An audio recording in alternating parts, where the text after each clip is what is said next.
A very good morning to all of you. Today we will start our fourth unit, and in fourth unit we will start our chapter Analysis and Interpretation of Data. Analysis and interpretation of data is related to statistics, as you have go through the statistics subject in your last semester. So let's come to the topic.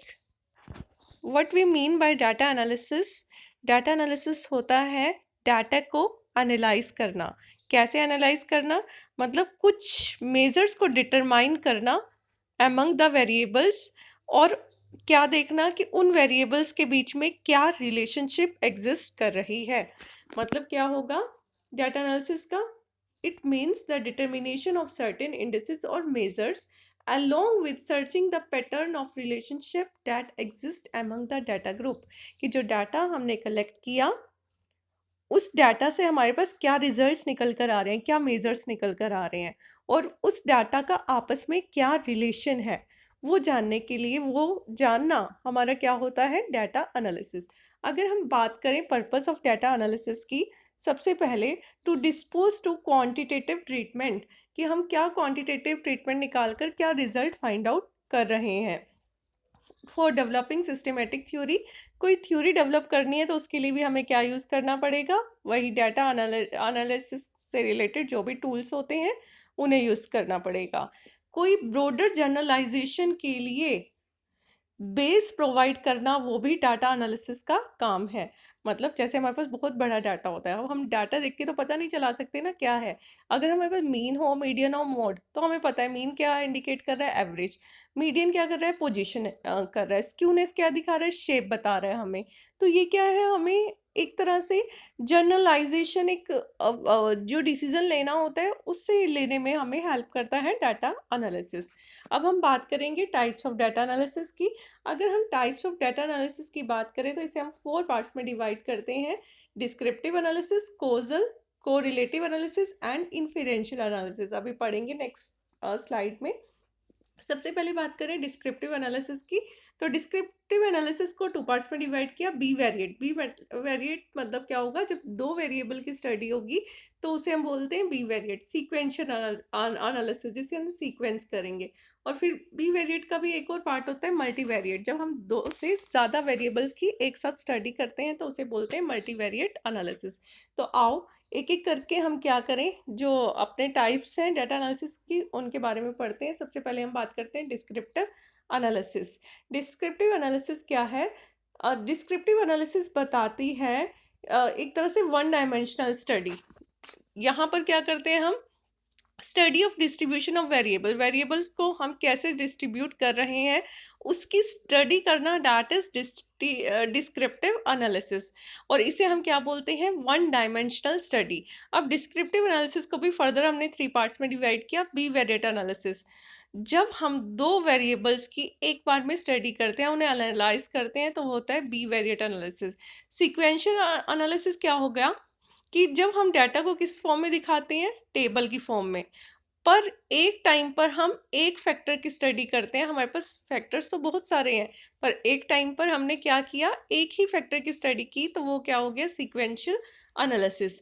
फिर आता है multivariate analysis, जब क्या करेंगे, हम 2 या 2 से ज़्यादा वेरिएबल्स की एक साथ स्टडी करते हैं तो उसे क्या बोलेंगे, मल्टीवेरिएट एनालिसिस। फिर जो मेन पार्ट था second, causal analysis. Causal analysis क्या होगा, study of how one variable effect change in another variable. एक तरह से 2 वेरिएबल के बीच कोज एंड इफेक्ट का रिलेशनशिप बताएगा कोजल एनालिसिस, जिसमें बताएगा कि एक वेरिएबल दूसरे वेरिएबल को कैसे इम्पेक्ट कर रहा है। वो हो गया आपका कोजल एनालिसिस।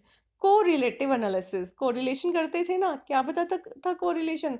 कोरिलेशन डिटरमाइन करता था रिलेशनशिप बिटवीन 2 और मोर वेरिएबल, की 2 या 2 से ज़्यादा वेरिएबल आपस में कैसे रिलेटेड है। फिर उसके बाद होता है इन्फेरेंशियल एनालिसिस।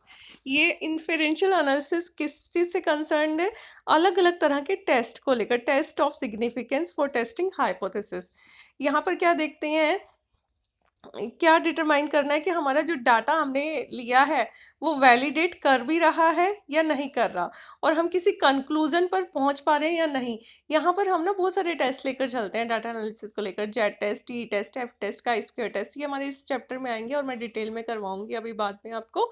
तो वहाँ से हम उन टेस्ट से हमारे पास एक रिजल्ट आ जाता है कुछ, तो उस रिजल्ट को देखकर हम इंडिकेट करते हैं कि जो हमने हाइपोथेसिस लिया था वो ट्रू है या नहीं है, हमारा रिजल्ट क्या शो कर रहा है।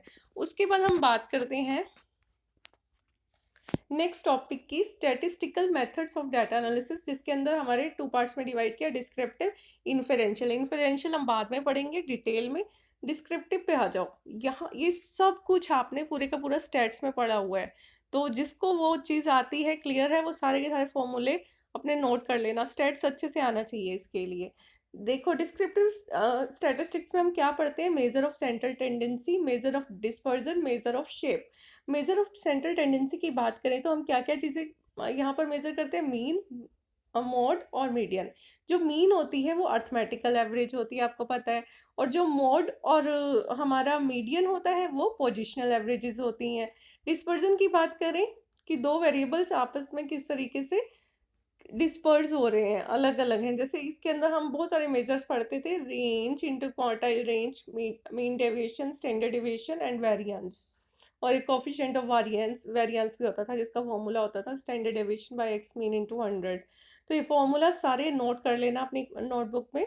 Measure of shape, measure of shape को हम क्या कौन से दो मेजर से करते थे, एक स्क्यूनेस जो कि शेप बताता था हमारी नॉर्मल कर्व की, अगर बेल शेप कर्व है तो वो सिमेट्रिकल होता था, अगर जो टेल है हमारी नॉर्मल कर्व की वो लेफ्ट या राइट ज़्यादा झुकी हुई है तो वो इसिमेट्रिकल होता था। इसी तरीके से कुर्टोसिस होता था। कुर्टोसिस क्या है, जो हमें पीक बताता है अपने नॉर्मल कर्व की, कि वो लेप्टोकर्टिक है, मेसोकर्टिक है या प्लेटोकर्टिक है। मतलब बिल्कुल बिछा हुआ प्लेट की तरह होता है तो प्लेटोकर्टिक, जो बीच वाला थोड़ा सा उठा हुआ जिसकी पीठ थोड़ी सी उठी हुई होगी वो हो गया मेसोकर्टिक, और जो सबसे ऊंचा पीक वाला हमारा होता है वो हो जाता है लेप्टोकर्टिक। तो ये थे हमारे मेजर्स, और इन सब के फॉर्मूले डिटेल में आप अपनी नोटबुक में लिखेंगे। इसके साथ ही ये सिंपल सा छोटा सा चैप्टर हमारा यहीं ख़त्म होता है। Thank you so much.